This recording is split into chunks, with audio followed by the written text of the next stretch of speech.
সিপাহীজলা জেলায় অবৈধভাবে জমি নামজারি হস্তান্তরের বিষয় নিয়ে বিধানসভায় প্রশ্নোত্তর পর্বে মুখ্যমন্ত্রী জবাব দাবি করেন কংগ্রেস বিধায়ক সুদীপ রায় বর্মন। পরবর্তী সময়ে বিষয়টি নিয়ে আলাদাভাবে সাংবাদিক সম্মেলন করে পশ্চিম ত্রিপুরা জেলার সাবেক জেলা শাসকের একটি চিঠির অনুবাদও পড়ে শোনান কংগ্রেস বিধায়ক সুদীপ রায় বর্মন। তিনি প্রতারিত হয়েছেন কারণ আমাদের কিছু সরকারি কর্মকর্তা দুর্নীতিতে জড়িত। স্যার, সমাধান হলো অবিলম্বে ভূমি রেকর্ড ও সেটেলমেন্টের পরিচালক রত্নজিৎ দেববর্মাকে অফিস থেকে অপসারণ করা এবং তার বিরুদ্ধে বিস্তারিত তদন্ত করা। জড়িত অন্য ব্যক্তি হলেন শ্রী তাপস চৌধুরী, পরিচালক, ভূমি রেকর্ড ও সেটেলমেন্টের সিনিয়র কম্পিউটার সহকারী।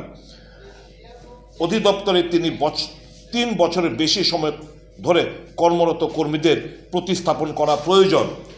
একজন অবসরপ্রাপ্ত আইএএস টিসিএস অফিসারদের নেতৃত্বে একটি তদন্ত কমিটি গঠন করা যেতে পারে, যারাই এই জমি চালু হওয়ার পর থেকে করা সমস্ত মিউটেশন বিশ্লেষণ করতে পারবেন।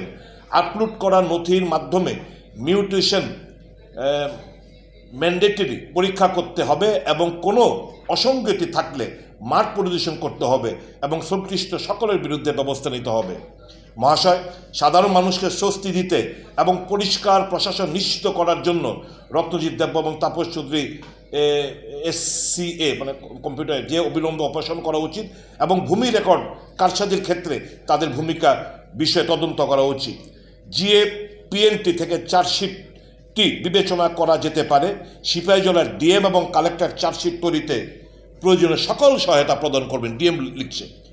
এদিকে বিধানসভায় এই বিষয়ে সুদীপ রায় বর্মনের দৃষ্টি আকর্ষণ নোটিশের জবাব দিয়েছেন মুখ্যমন্ত্রী ডাক্তার মানিক সাহা। সুনির্দিষ্টভাবে চিঠি দিলে এক্ষেত্রে আইন অনুযায়ী ব্যবস্থা নেওয়া হবে বলে জানিয়েছেন মুখ্যমন্ত্রী doctor Manik Saha. Please write a letter in and give all the details. If there is any loophole or if there is any, if I get anything wrong, of course I will go for investigation. আরে শেষ মুখ্যমন্ত্রী বলার পরে আর লাগে না। সুদীপ বাবু আরে মুখ্যমন্ত্রী বলেছেন চিঠি দিন, উনি অ্যাকশন নেবেন। প্লিজ সুদীপ বাবু, আপনি প্রত্যেকটা দিন এসে অবৈধভাবে জমি হস্তান্তর, নামজারি ইত্যাদি বিষয় নিয়ে গত 18 সেপ্টেম্বর 2023-এ GAPNT দফতরের সচিবকে একটি চিঠি দিয়েছিলেন সিপাহীজলার তৎকালীন জেলা শাসক। পরবর্তী সময়ে 12 অক্টোবর 2023 সালে বদলি করা হয় সংশ্লিষ্ট জেলা শাসককে। ফিউরো রিপোর্ট, নিউজ নাও।